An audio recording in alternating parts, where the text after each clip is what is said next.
I'd like to introduce our three panelists today for Thru-Hiking Gear, What's in My Pack? And our panelists are Stephen Shattuck, also known by the trail name Twinkle, Iron Mike Unger, and Renee Patrick. So I want to start with Twinkle just because he's on the left on my screen. And actually, all three of you, I would love to hear a little bit about who you are, what long trails you've hiked, how you got into hiking, and kind of also where you're based and where are you hiking when you're not on a long trail. Great, thanks, Snorkel. My name is Stephen Twinkle Shattuck. I use he, him, his pronouns, and I'm on the stolen lands of the Cheyenne, Arapaho, and Ute tribes, also in Golden, Colorado. I've done most of the Triple Crown, I've done the Haydoot, and I've done through hikes in 4 different continents. So a lot of through hiking. And nowadays my hikes mostly involve a lot more gear than when I was doing the long distance trails, usually multi-sport. So it's been a kind of fun evolution. And my hiking philosophy when I'm on the long trails is definitely to go as light as possible to make it as easy to walk. So Twinkle is our representation of someone who's more of a super ultralight or ultralight backpacker. Mike, would you like to go next for your introduction? Sure. I'm Mike Unger. I live in White Salmon, Washington, which is on Yakima lands. And I've been doing through hiking for this is my 16th year. And I sort of started later in life when I turned 40 and I got tired of the corporate grind and decided to hike the Pacific Crest Trail. And I loved it so much that I never really went back. And over the last 16 years, I've probably accumulated well in excess of 25,000 long distance miles. I've done the Triple Crown twice. I've been more focusing on smaller trails lately. So my latest trails were the Oregon Desert Trail I did last year, the Mogollon Rim Trail, the Blue Mountain Trail. But I still have a fondness for the sort of the big national scenic trails. And I hope to go back out to the CDT and hike for a couple of weeks later this spring. So I've kind of gone through different evolutions. When I started, ultralight was sort of in the vocabulary, but it wasn't quite what it is today. I tried to become more of an ultralight person, like a sub 10-pound base weight person. And I learned that I just wasn't comfortable. It didn't fit my style. So I'm more the 12 to 15-pound base weight, depending on the trail and depending on the situation, is my approach.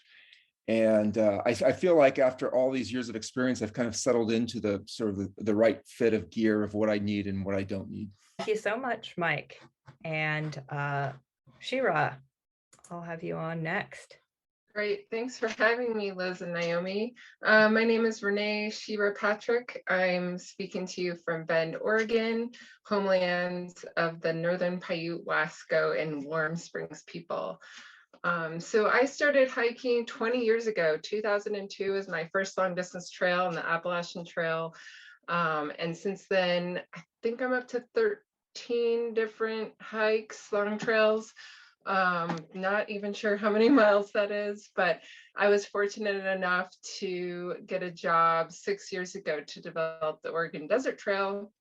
So now it's been my full-time position to help establish a new long distance route. Well, it's not so new anymore, especially since Mike and Naomi were out there hiking last year. We're up to maybe 45 people who've hiked all 750 miles. But I absolutely love the freedom found on the trail. I am not an ultralight hiker. I like to say I'm an ultra right hiker, in that it changes from trail to trail, and I don't really worry too much about weight. But we can get into that more later.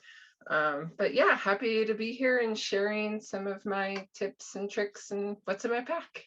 Thank you so much, Shira. I love that ultra right.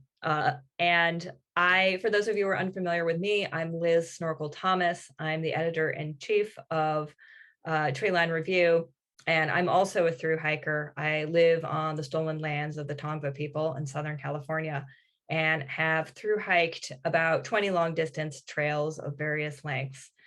So I hope that between the 4 of us, as well as Naomi, who will be guiding us in the chat, that we'll be able to help answer any questions you might have about through hiking gear. So I'd like to bring Twinkle and Mike on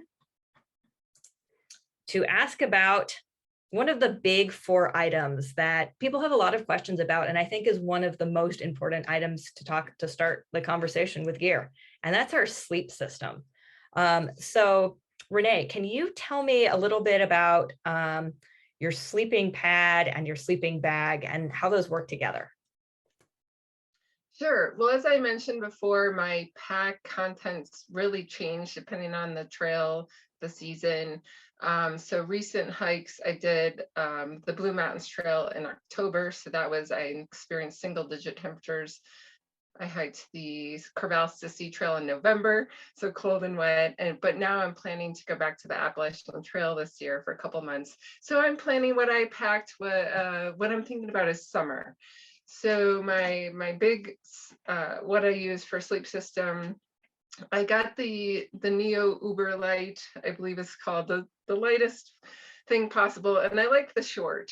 So you'll notice I'm not a huge gearhead. I might confuse names and weights, and I don't often weigh anything, but it's just what's comfortable. I think that's the key for me is, can I be comfortable? I see spending time on trails an extension of my home. Like, this is just how I live.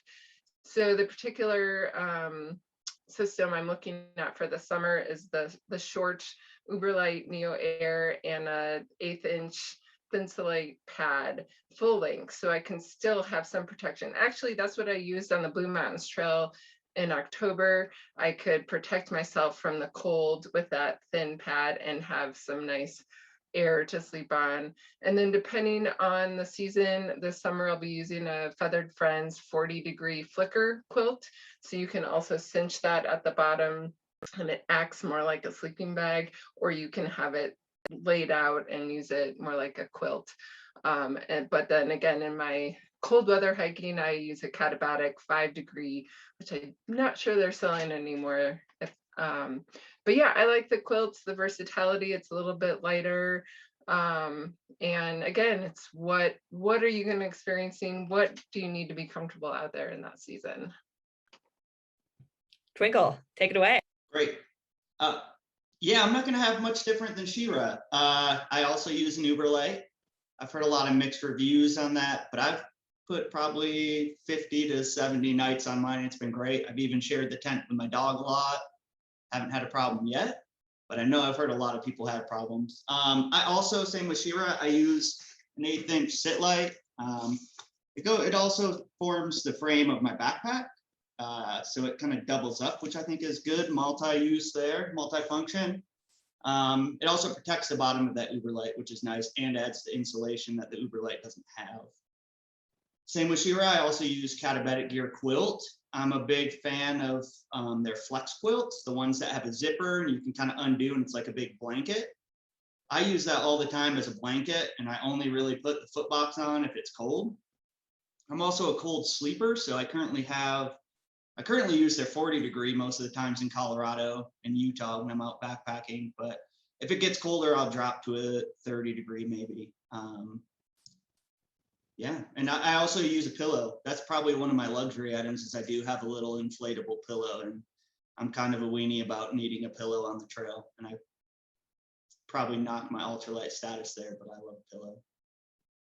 Thanks so much, Twinkle. And Iron Mike, what's about your sleep system? Yeah, so I have a little different system. I have tried to use the Neo Air pads or other inflatable pads over the years because they are more comfortable. I acknowledge that. And frankly, they can have good insulation value as well. Probably not the Uberlight, but the other Neo Airs. But I've had too many nights where they deflate on me and I can't get them fixed. I had a stretch of almost 2 weeks in the Canadian Rockies where it was deflating. And so every night I'd blow up my pad and then know I had about an hour before it hit the ground and hope I could fall asleep in that time, but it was very hard. And it took 2 weeks until I got to a city big enough to buy a foam pad. And so after that lesson 4 years ago, I've changed, and now I carry 2 pads. I carry like a Z-Rest or a Nemo. I go back and forth, foam pad, short, that weighs about 8 ounces. And then I carry a Thermarest Pro Light short, which weighs about 11 or 12 ounces. And my philosophy is with the two pads, I'm super comfortable. And if the Pro Light does leak, which it has never leaked on me, I still have the foam pad, be able to sleep and have some insulation. So I'm willing to give up a little bit of that weight and comfort for the security of knowing that I won't have to sleep on the bare ground at night. Because the one thing I'll say about warmth, when you're trying to, if you're saying, hey, I'm a cold sleeper, I need to buy a really good sleeping bag or quilt. I think the sleeping pad and the R value and insulation is as important as the temperature rating of the quilt, because the ground is what really gets you cold. I was snow camping over the weekend, actually right on top of snow. And even with I did actually buy a Neo Air for this to have more insulation value and my foam pad, I could still feel the cold coming up through the ground into my body. So that's one thing to think about when you're saying, hey, I need a lot of warmth. Think about your sleep system. I know, Neo Air also makes an X-Therm, which is a 6.2, which is really a winter type of insulation. But if you sleep really cold, you might want to consider something like that. I also carry a Katabatic quilt. In the summers, I use a 30 degree, and in the shoulder season, or if I'm hiking through cold areas, I carry a 15 degree. Quilts are great for flexibility. When it's really warm, you can use it like a blanket, but they take getting used to. So if you say, hey, I've been reading all these online forums and people say quilts are the way to go, just know that they take some getting used to. Drafts can be a real problem. And you have to learn to cinch in on really cold nights, but they really do work well. And I will say that Katabatic quilts, they're a little more expensive than others, but they're the one sleeping bag or quilt that I've dealt with that is really true to its temperature rating. And I've been using the same 30-degree quilt since 2014. And in that time, I've hiked the Appalachian Trail twice. I've hiked the PCT. I've hiked lots of other trails, all using this same quilt, and it still works great. So I'm a big fan. And one other note, I also use clothes to help supplement my sleep system. So if I know I'm going to a cold environment, like my snow camping over the weekend, I carried my 15-degree quilt, but I wore a puffy jacket, I wore a fleece, I wore tights. So I didn't want to buy a 0-degree bag. I just used clothes to up my insulation value. Thank you so much for that, Mike. So I think, can everyone hold up their sleep system just so we can kind of compare and contrast? Oh. I did forget my pillow. Cedar Summit pillow. I agree with Twinkle. Like, I'm old now, 40s. I want to be comfortable. And I do like what Mike said about supplementing with clothing. That has been so important for me, especially if I find myself where the weather has changed unexpectedly, and I'm with summer gear and having to sleep a night where it is acting a little more like fall. I want to give a plug too for down booties. If you're going to be hiking in cold weather, that's an extra thing that weighs very little. I have a pair of Feathered Friends down booties that I throw in when I'm worried I might be a little cold. They weigh almost nothing. Sleeping with socks or sleeping with a hat on also helps extend that warmth quite a bit. What I wanted to start with our sleep system, because that's one of the things that people ask me a lot about backpacking is, I love hiking. What do you do when you get cold at night? And so I just wanted to get that out of the way and talk about the different solutions that people have found, because for many people, staying warm at night is one of those barriers to going out for backpacking or going out on a longer distance hike. So it was really interesting to learn about everyone's system. All right, shelter, tent, tarp. Let's start with Twinkle. What sort of system do you have? Yeah, I think it varies greatly based on what I'm doing. When I did the Triple Crown, I had a tarp, just a single wall tarp, and I spent many a nights with a bug net around my head outside of the, sleeping bag or quilt, which I dealt with at the time just fine, but I don't know if I'd be as keen to do it now in my 30s. But yeah, currently I use a Gossamer Gear 2. It's a fully enclosed. I'm not, in general in my gear, I don't like Cuban fiber. I'm not sure if that's the word for it now. I know it's changed words a few times.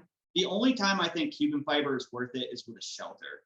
Backpacks, Cuban fiber shreds. Anytime it's like abrasive and getting used like this, it's going to shred. But a shelter doesn't have that. And it actually, the water protection with a carbon fiber shelter is so much better than a nylon. So if you're going to be someplace that rains often, I think it is worth the extreme premium. I like carbon fiber for this. I use the one. It's fully enclosed, which I like for bugs. I think anytime you're going anywhere that's buggy, having a fully enclosed shelter is really nice. Or anytime you're going somewhere that's going to be windy. I know those are the two issues I had with a tarp system that I use on the Triple Crown, which was just an A-frame tarp. Anytime it's windy or buggy, you don't really get any protection, but it does protect from the rain, and it does, provide that. I also like the idea of, anytime this is a single wall shelter, and that's what I use when I'm solo, but if I am going with my wife, we use a double wall shelter.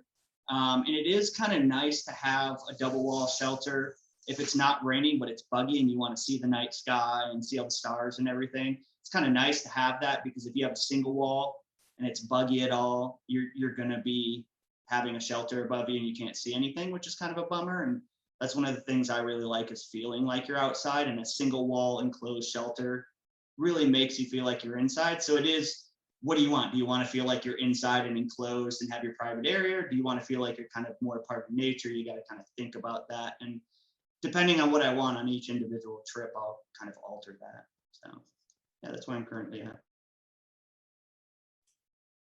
Thanks, Twinkle. Shira, you want to take it away? Yeah, so depending on where I'm hiking, if at all possible, I sleep out. I don't put up a shelter. So that's a lot of the desert hiking, a lot of what I did on the Continental Divide Trail, the Arizona Trail, the Oregon Desert Trail, is sleep out. I use Tyvek as a ground cloth, put my sleeping system on top and sleep out.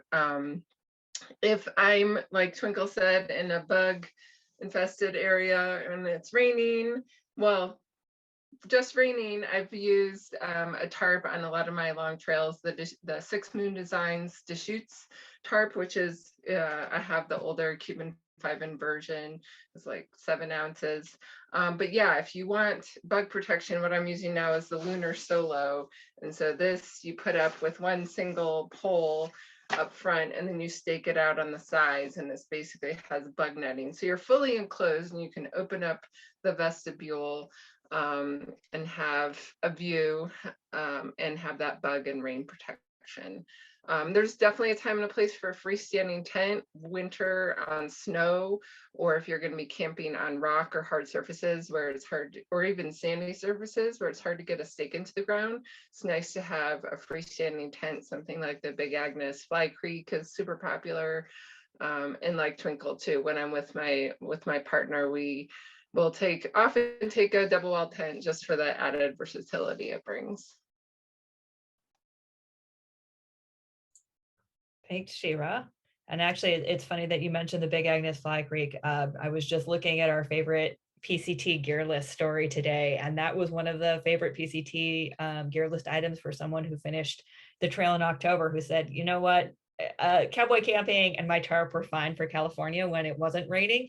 But when I hit Oregon and Washington in those late fall shoulder season months, I really enjoyed having that extra protection.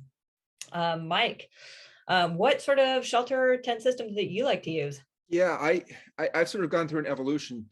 The one thing I will say, I agree with Twinkle that Dyneema can make for a really nice shelter. And I've had several Dyneema. It used to be called Cuban fiber, so it's sort of interchangeable. But I think for most people, and even for me, and a lot of my choices now is I'm not choosing Dyneema because for an extra few $100 to save a few ounces isn't really worth it. I will say that Dyneema is nice because it doesn't absorb water the way that other tent materials can, but it doesn't pack as small either. So if you have a small volume pack, it can be tough to get everything in. That said, I'll just tell a little story. I was south by the PCT a couple of years ago, and I was going to try to go lighter weight than usual. So I bought this tarp, and I had like a bug bivvy, and it was super light and super compact, and I was miserable because at the end of the day, hiking alone when I'm tired, I just like to stretch out. One of my favorite parts of the day is that when I'm finally done, my chores are done, I'm in my shelter, I can stretch my legs, I can relax. And I felt like I was in this little cocoon. It wasn't comfortable. So after several hundred miles, I had someone send me a Skyscape Trekker from Six Moon Design, which was much heavier, like 26 ounces versus like 14 ounces, but it was super comfortable and it was super solid. I had 50-mile-an-hour winds some nights and it held up. So that's my solo shelter I'm using right now. I still have my bivvy and my tarp when I want to try some ultralight stuff, or maybe take when I think I can sleep out and I'm not worried about bugs. But I like that feeling at the end of the day to be in a shelter that feels somewhat roomy that I can sit up in. The other problem in the bivvy, just changing my clothes was really hard. You can't take a shirt off easily. That wasn't very comfortable. Now, I hike with my partner probably 50-50, and we use the Six Moon Design Haven shelter. And it's actually double wall, which I really like. I used to carry the Z-Packs Duplex. I love that it was super light for a fairly roomy shelter. My problem is every time I stretch my legs, my feet would hit my foot box and my quilt would hit the bottom of the shelter, and it would get wet if it was raining. Whereas with the Haven, it has a bug net that attaches inside, so it's in a double wall tent. So when I stretch my legs, I can hit the bug wall, but I won't touch the shelter. And it just works great. And it's to me, it's my favorite two-person shelter that I use when I hike with somebody else. Thanks so much, Mike. There was a question, which was actually a question I was going to ask you too. How tall are you? I'm just over 6 foot. But I'll tell you, and you'd think it'd be big enough, but in the duplex, even when I use it as a solo tent for a couple of years, even if I sleep at an angle, I would still get my feet wet. And the other thing is, I don't know what about it. I just don't think that and I don't want to badmouth Z-Packs, but I will. I just don't think it's designed as well. So it's hard to get the bathtub floor right. Whereas the Six Moon Designs, every time I pitch it, the bathtub floor is perfect. So I think it's just a better rain shelter. I kind of purposely chose to ask about those other big 3 items as your sleep system, shelter, and backpack are called, because at least for me, I think that it's a little easier to purchase those other big items first, because you don't know how much room they're going to take. And it's very easy when you're setting off to buy your gear system to say, oh, I'm going to get a 36-liter backpack, only discover your sleeping bag is this big and just won't cram in there.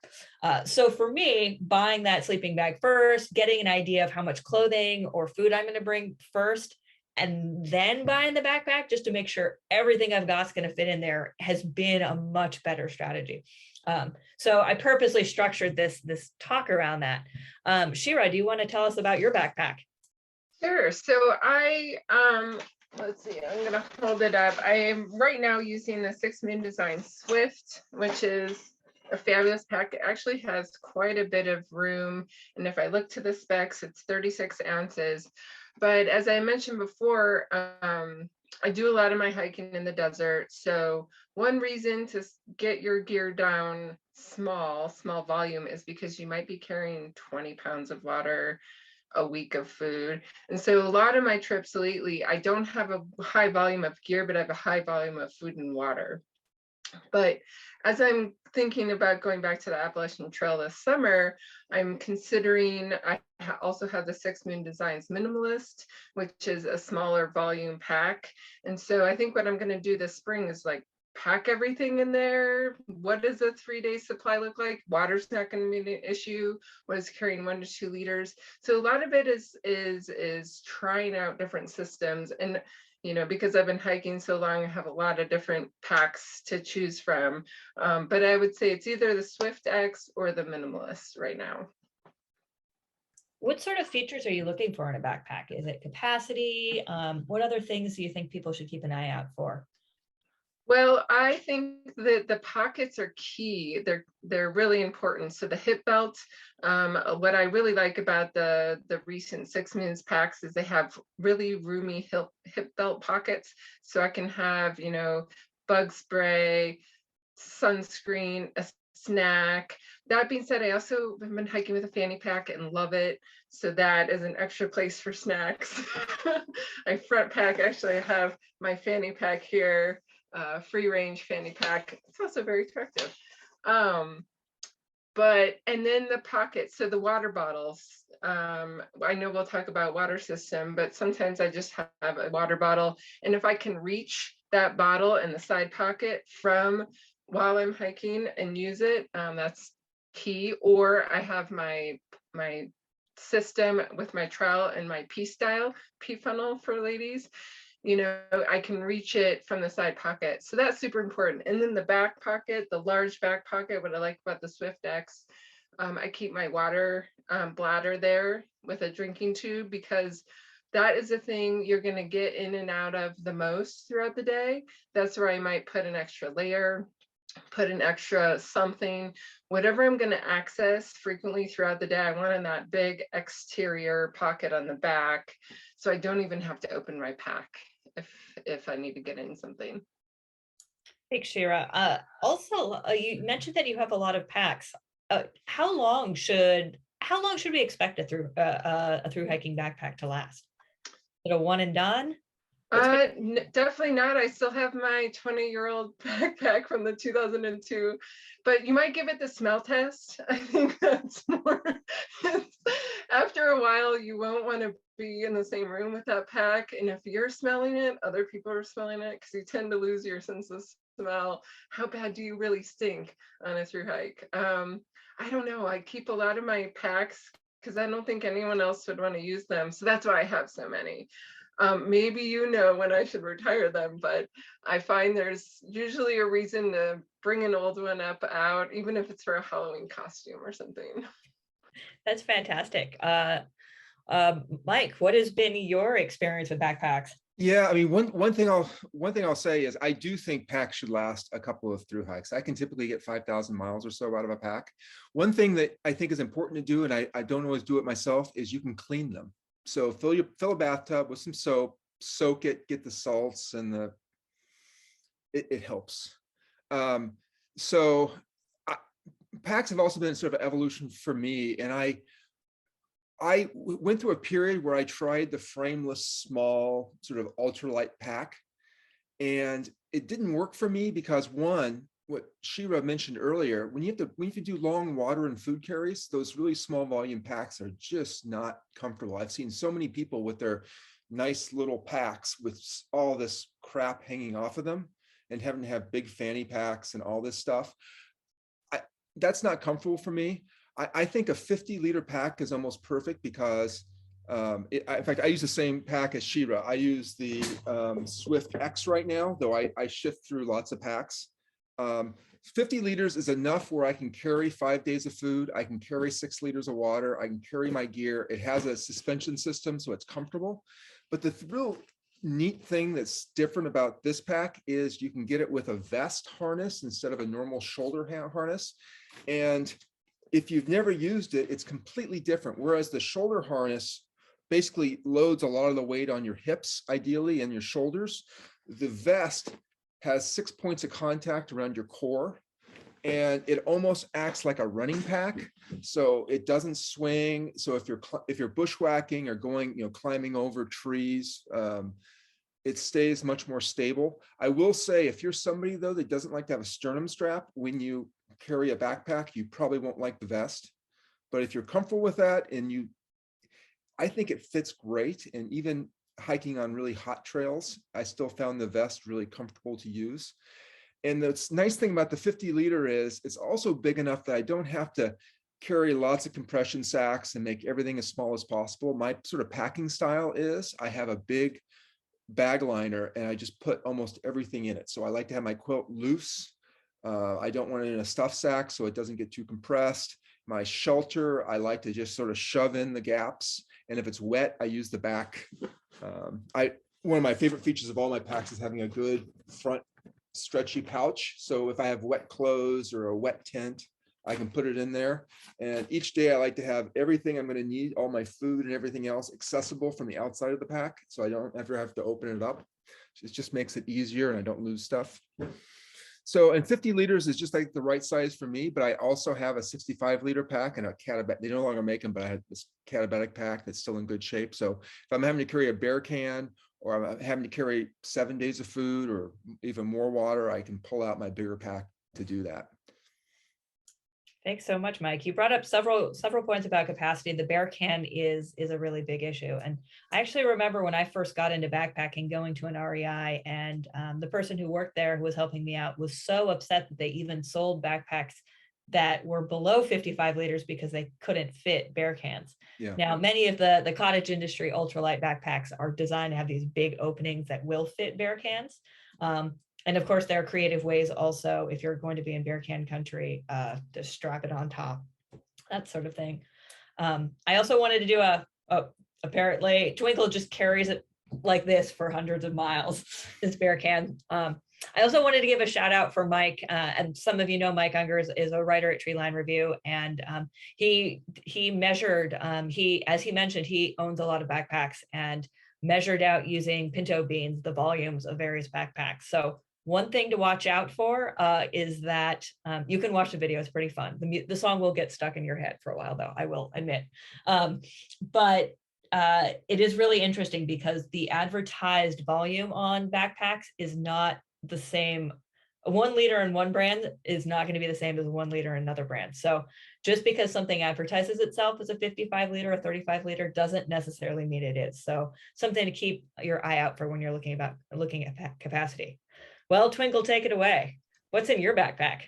Yeah, I like to think of the backpack as the last part of the equation. I think it was really smart that you mentioned that snorkel and you took us in that order, because I do think that's one thing I wish I would have known when I was starting through hiking. Is like the backpack should be last, and everybody thinks the backpack should be first. And really, the backpack is an equation of the sum of your goods that you're carrying.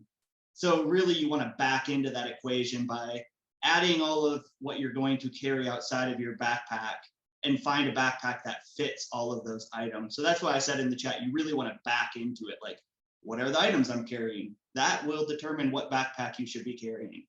I have with me the Gossamer Gear Kumo. This is what I used on Triple Crown. Any trail in America, I'm going to use this. It's frameless. As I mentioned, I use, a little 1/8" sit light folded for the frame. First thing I do when I get it is clip the hip belts because they're useless on a frameless pack. Yeah, I think anytime you're on a trail that you aren't having big water carries or big food carries and you don't need as much gear, I'm typically 36 liters is the Kumo, and that's more than enough for me on trips like that. The Triple Crown, Colorado Trail, Long Trail, Jawmere Trail, anything like that, you can get away with the Kumo pretty easily, and it feels good.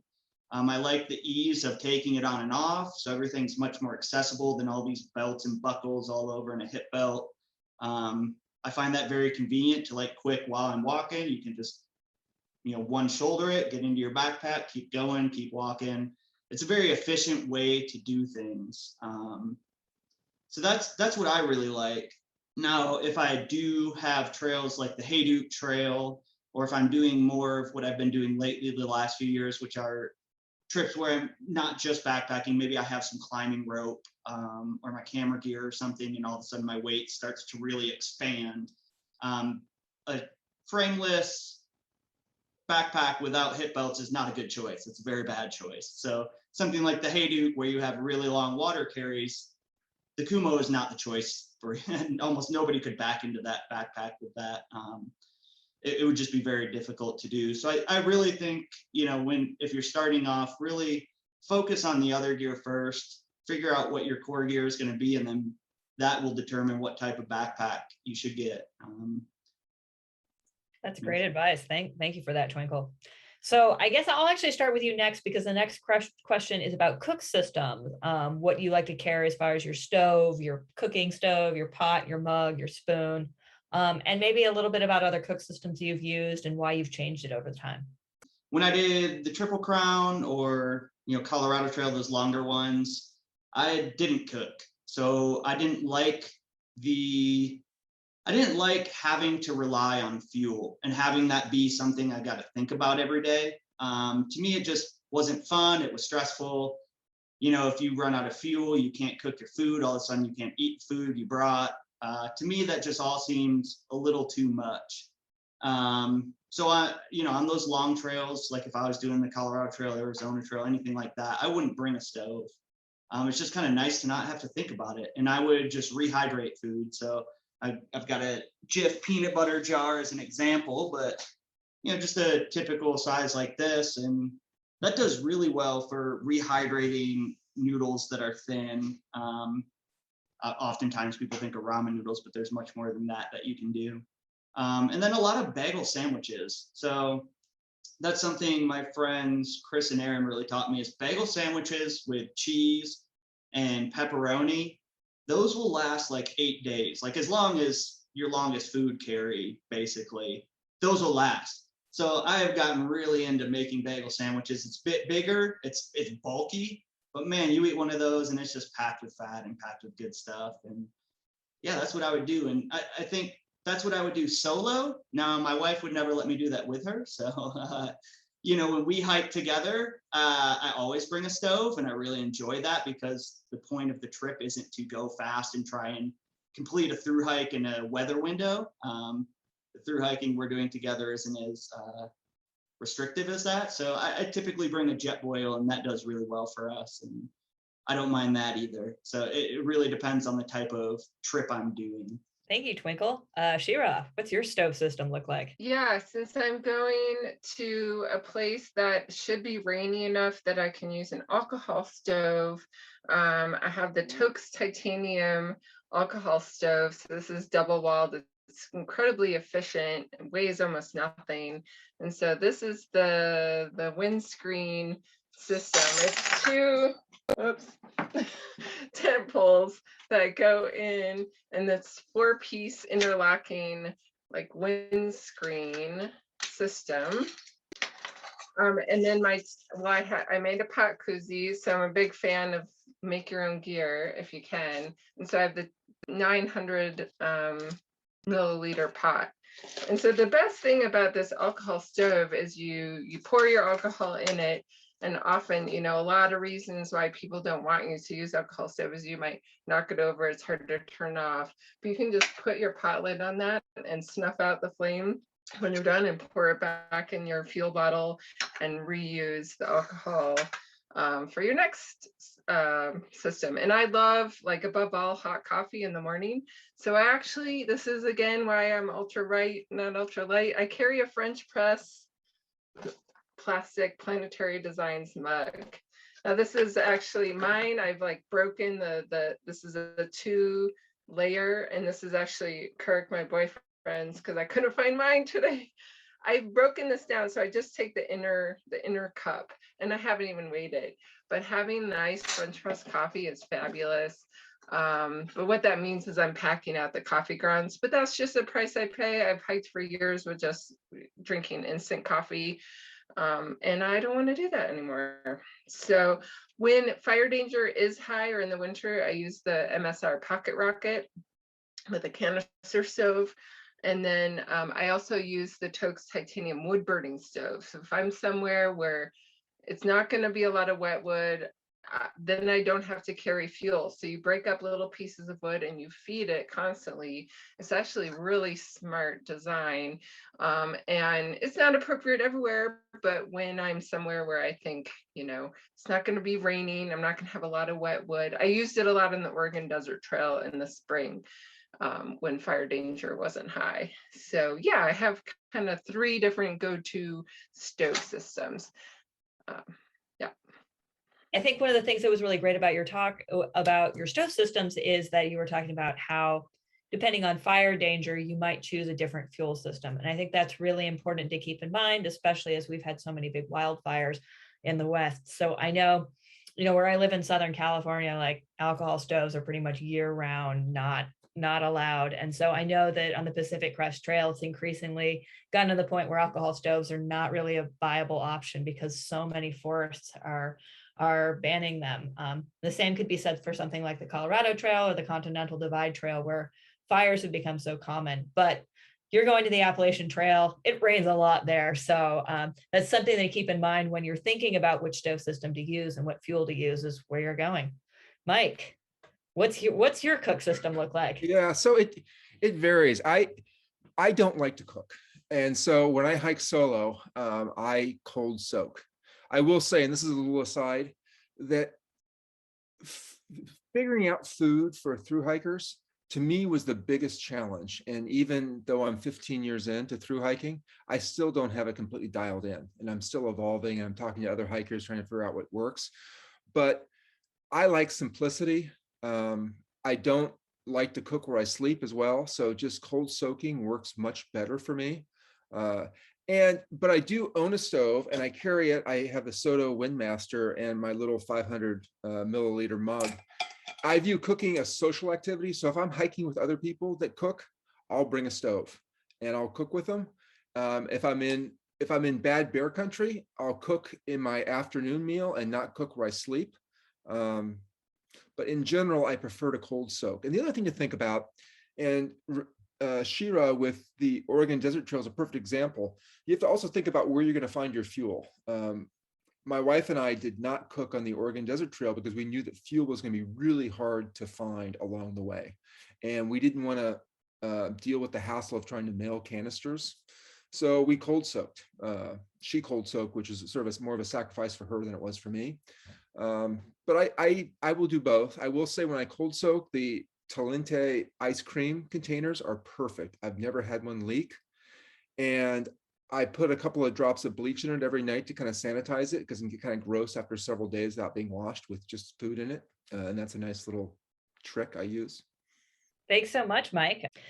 So since we're running a bit short on time, I'm going to skip some of the clothing questions and just move ahead to asking what are some of your favorite pieces of gear, your luxury items, some small pieces of gear hacks that you really enjoy.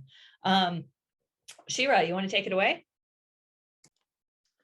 Yeah, I'll share two things that I really love, maybe three. Okay, three things. One's the clothing. Purple Rain Adventure skirts, hiking in a skirt. It's got a yoga band and pockets. So you have two pockets on either side. It's amazingly comfortable, durable, hides the dirt. Second thing, Gore-Tex socks. Now, this is something I've carried on a lot of different trails. If you're going to be hiking through wet, boggy, wet dew, these Gore-Tex socks, let me see if I can find them.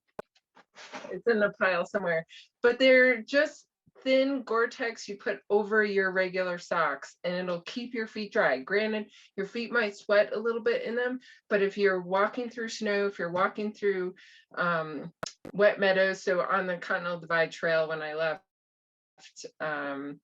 let's see, what town was that? Cuba. I was walking through a wet meadow, and as long as I kept the water below the line of the sock, my feet were dry. So those are fabulous.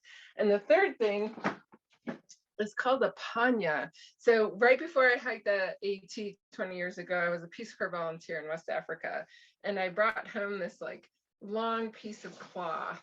And so the women in Africa use this for everything. They tie their babies to their back. It's their headscarf. It's carrying things, and it's as versatile when you're hiking as well. So I use this on the AT, and I'll use it again this summer. When I'm washing my clothes, it's a dress or a skirt.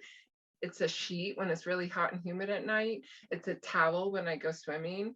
It has so many uses. It's a pillow if I don't want to dig my pillow out during the day. I find, and then when it's really hot, it's nice to get cotton a little wet and drape it on yourself, or just keep the bugs off your shoulders.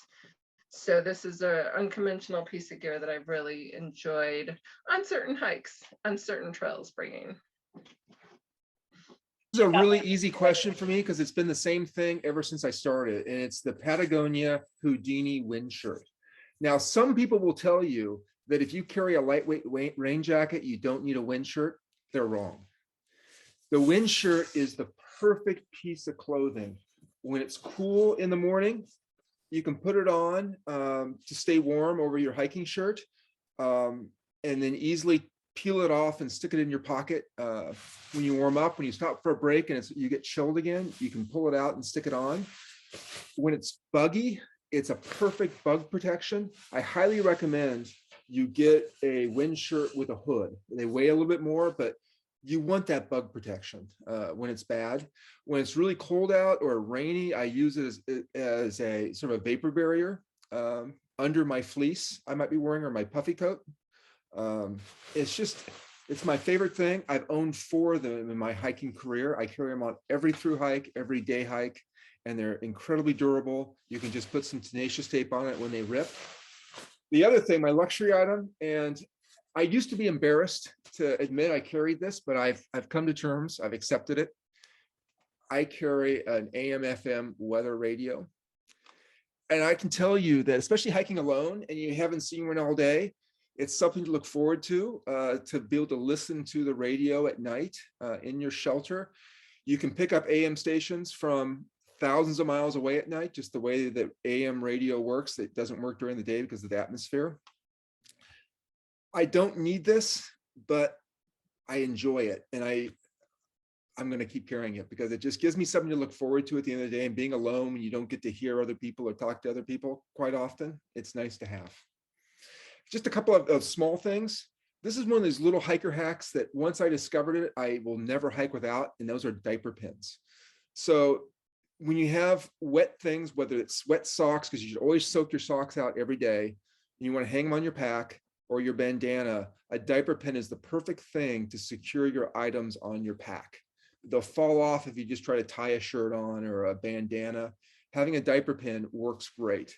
And the other thing that I discovered a couple of years ago, I hate when my shorts or pants kind of droop, especially if you're on a long hike and you lose weight and you get chafing, it's uncomfortable. And I was talking to hiker friends saying, I need to come up with suspenders, I need something. And then my wife came back from the outdoor retailers thing with a belt. The arcade belts, they sell them at REI. These stretchy belts, they keep your pants or your shorts up. So nice. And you can actually throw them in the wash with your hiking pants when you're in town. It's made my hiking experience so much better wearing a belt. So I highly recommend it. Thanks so much, Mike. And I just want to give a shout out that the What's in My Pack story for all of the gear that we've been talking about today is live. I want to finish it off by telling us what your favorite piece of gear, luxury item, small hiker gear hack is. Sure. And I just got to say, Mike, my butt is always big enough to keep on my shorts.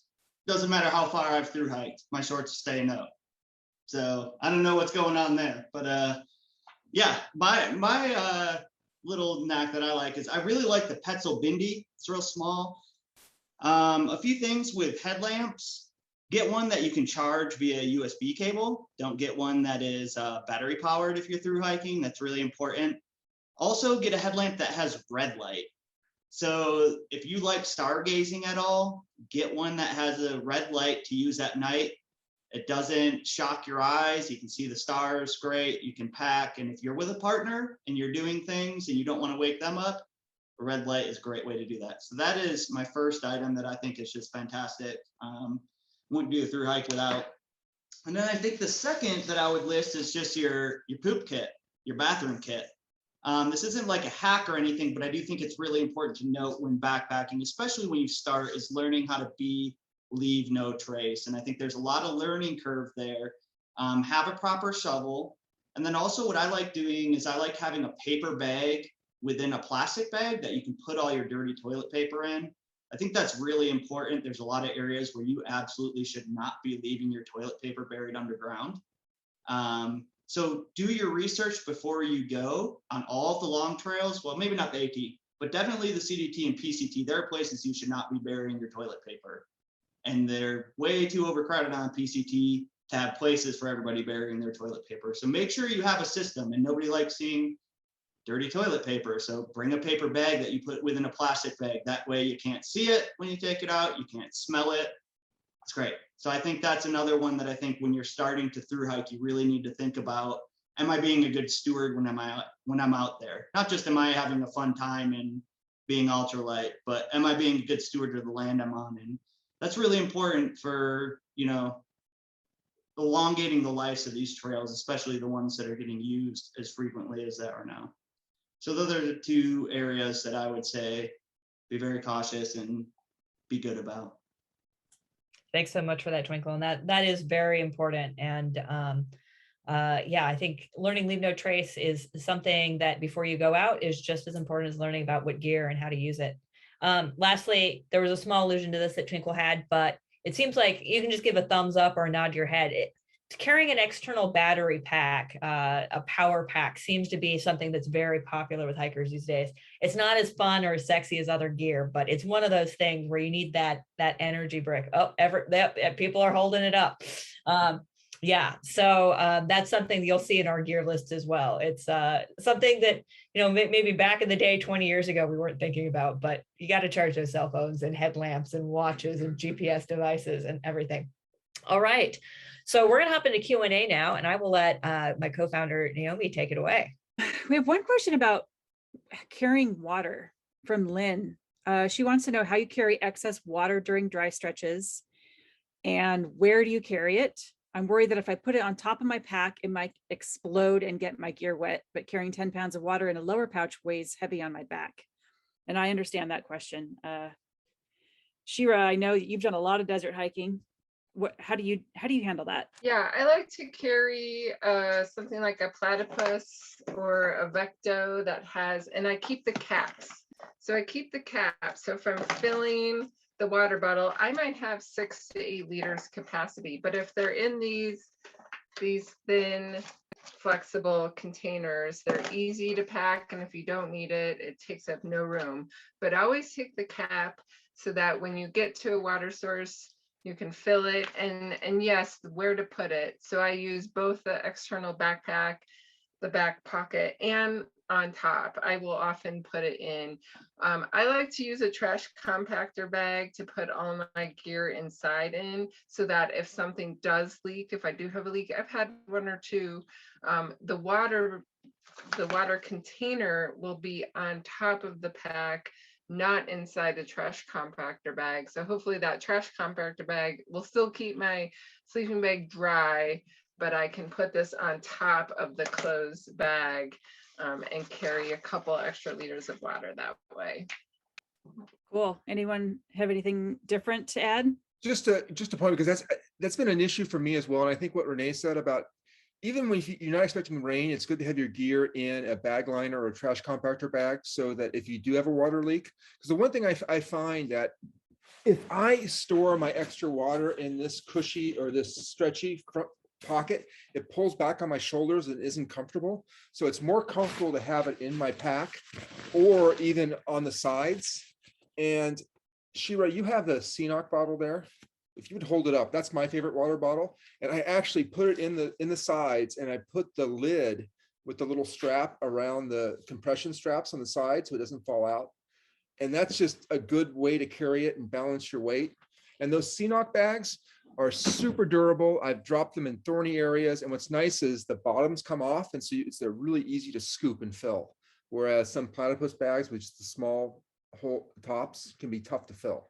And one tip I'd add for that too is if you're in the desert and it's hot, putting your insulating layer over your water bottles, if they're in your pack, keeps them cooler for a lot longer.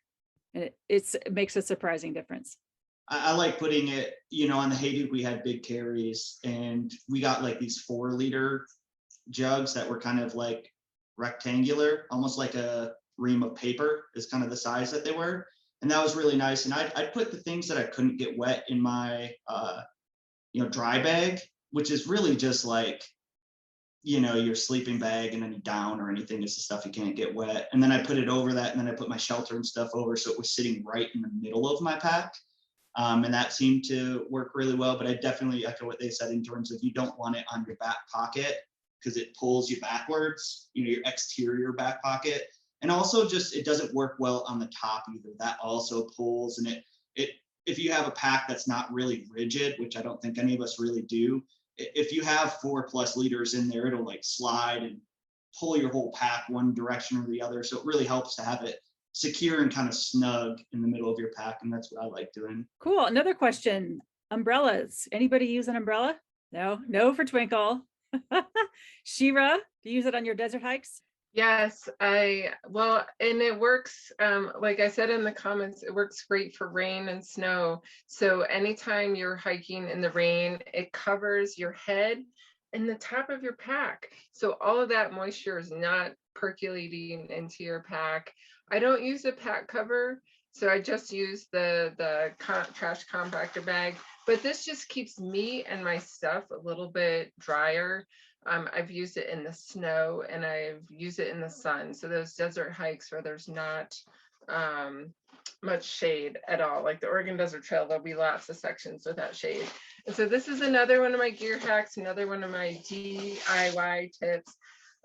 It's a bug condom. So this is some bug netting that my boyfriend sewed. It goes over the umbrella, and I'm gonna do a faux pas and open it inside.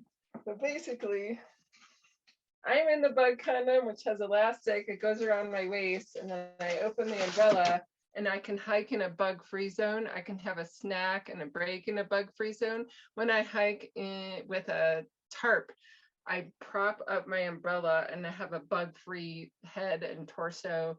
My feet are in the sleeping bag. So yes, I love the umbrella. That is amazing. How big is that? What are the dimensions approximately? I don't even know. It's pretty big. So he just measured the top of the umbrella and fashioned something. He can sew, I can't. It's pretty roomy. So I've sat down when I was on the CDT. I carried this. I sat down and put the whole bug netting like over my feet, kind of like sitting cross-legged. It could fit. It's probably heavier than it needs to be, but I was able to get myself. And when I'm hiking, I can put my pack, at least some of the elastic around my pack, and just walk without having bugs in my face. It's pretty amazing. That is really amazing. I think what that shows too is that Shira is much more brave than I am, because if it's going to be that buggy that I need that, I'm just probably not going to go. I'm gonna be like, no, not gonna go, not gonna do that. One thing I'll add, I personally am not a fan of umbrellas. For me, I've tried them and I have one, and it's never worked for me. It doesn't protect well enough from the rain. I love a sun hoodie in the desert. And oftentimes in the desert when I'm using it, it's too windy. So it's just kind of pain in the ass. Also, I just don't like having my hand up like this. I've never found a good way to attach it or not have to have my hand up. And yeah, it doesn't seem like a big deal for half an hour, but if you're doing that for 12 hours a day, it's really not fun.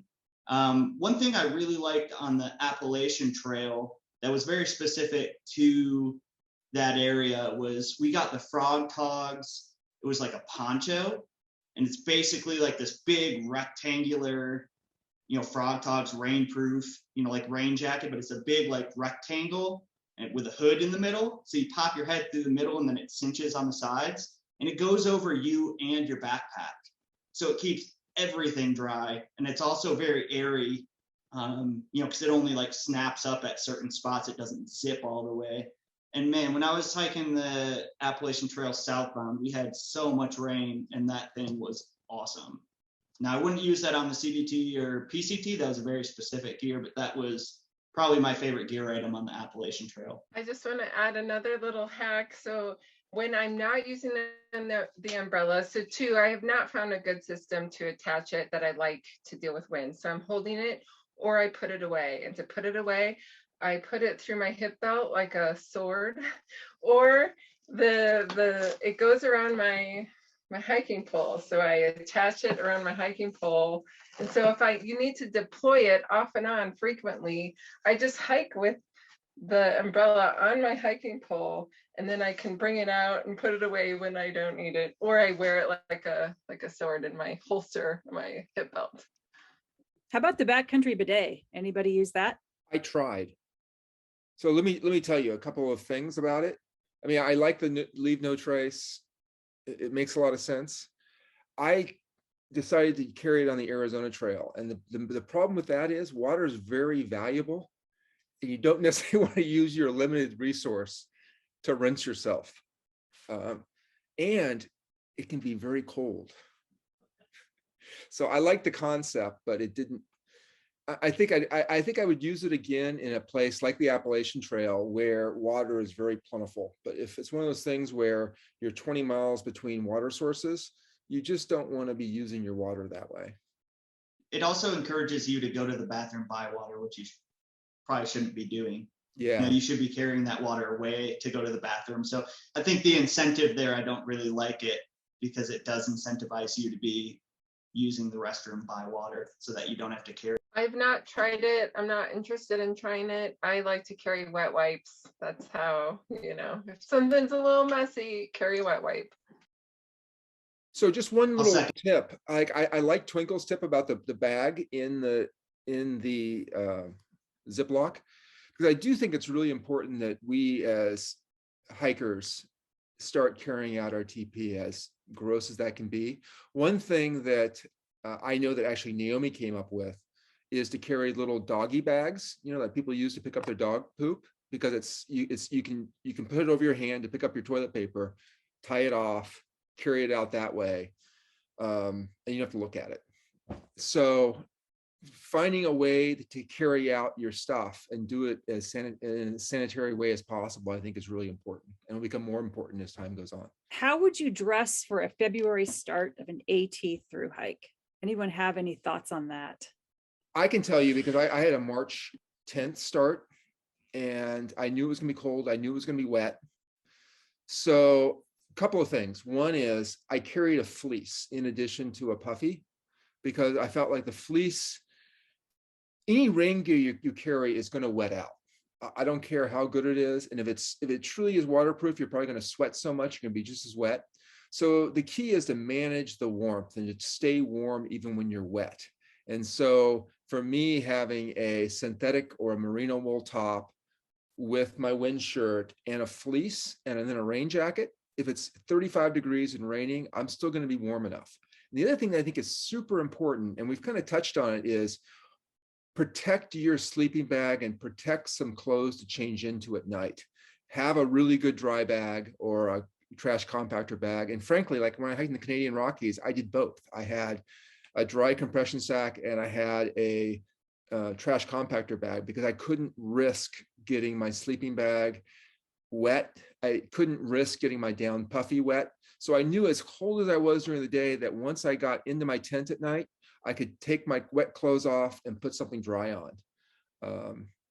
I think that's the key, to layer and to just know that you're going to get wet, and to, don't wear cotton, and keep a set of dry things to get into, and always protect your sleeping bag. Yeah, I agree with you, Mike. The other thing I would add to that is I would focus on synthetic for insulation and wool, something that'll insulate you while being wet. Synthetic insulation as opposed to down, because down loses all of its insulation value as soon as it gets wet. So if you're starting in February, really think about that. I know when I've hiked in wet places like Scotland, when I hiked across Scotland, I took a synthetic puffy rather than a down puffy, because I knew I'd probably get it wet. So just think of things like that. And I'd highly recommend Gore-Tex. So a 3-layer Gore-Tex jacket is going to be heavier, but you will stay dry. So I carried a 3-layer Gore-Tex jacket on the Continental Divide Trail and on the Blue Mountains Trail, because I knew it was off season. I was going to be in cold and wet conditions, and it will legit keep you dry if you manage. Then it's like managing your layers to make sure you don't get super hot and sweaty. But real Gore-Tex, same with like Gore-Tex gaiters and Gore-Tex pants, rain pants, and Gore-Tex socks, like I mentioned. Yeah, that will help a lot prevent you from getting wet. Again, you have to manage your sweating in that, and I will third the synthetic material. So first time I hiked the AT, it was with synthetic sleeping bag and the insulating layer. If you know you're going to get wet, take stuff that'll keep you dry when you're wet. I'm looking at a hybrid single wall, double wall tent, because I can pitch it without exposing the inside to rain. Is setting up in the rain a legit concern? The tent that Shira was talking about, the Lunar Solo from Six Moon, and the tent that Mike was talking about the Six Moon Skyscape Tracker. Those are both examples of hybrid tents. It Yes. is. It rains a lot in the AT, and it's cold, and then it's hot. I didn't have a shelter on the AT. No joke, did not even have a shelter. So, but I think setting up a shelter is very important, especially when packing your backpack. Make sure you pack your shelter on the top. It should be the first thing you pull out and set up so that you can get everything under your shelter and keep it dry in the meantime. So one little pro tip that I think I always carry on all my trips, and I think especially on the AT is important. If anyone's familiar with the ShamWow little cloths, the super absorbent cloths, and they come under different names, but you'll want to be able to mop out the inside of your shelter, not just from rain if it gets wet setting it up, but just from condensation. And it's nice to have a super absorbent cloth. So the recent Corvallis to Sea trail I did in November, it was raining a lot. And one night, our last night, we put up our shelters and it was pouring so hard. Like there was nothing we could do to prevent everything from getting wet. The shelter, the inside, it got wet. We were wet. And so the key then is manage the wet. Did you keep your sleeping bag dry? Do you have a dry layer to get into? Often that might be the only dry gear you might have for a week until the sun comes out, until you get to town and you can dry stuff out. So you like protect that like it's gold. And so you have, whether it's a dry bag, a trash compactor bag. And what I love to do if things are just damp and not soaking wet, I sleep with them. So inside my tights, my thermal layer, I might put my fleece mittens or my damp socks in between my skin and my long johns, and my body heat, because I'm also a very warm sleeper, will dry it out overnight. So you have something that's damp, you can put it next to your body. It'll be a little gross and cold when you go to sleep, but by night it might dry out. But the key is like have a warm pocket, a warm dry pocket, and maintain that as much as possible, because if everything gets wet, then yeah, it's gonna suck. I think this is a good discussion. Liz, do you have any parting words? Yeah, thank you everyone so much for coming. And this has given me a lot of great ideas for future panels that we might want to do as well, because there were so many good questions. And I especially want to give a big round of applause and thank Shira and Twinkle and Mike for being part of this gear panel.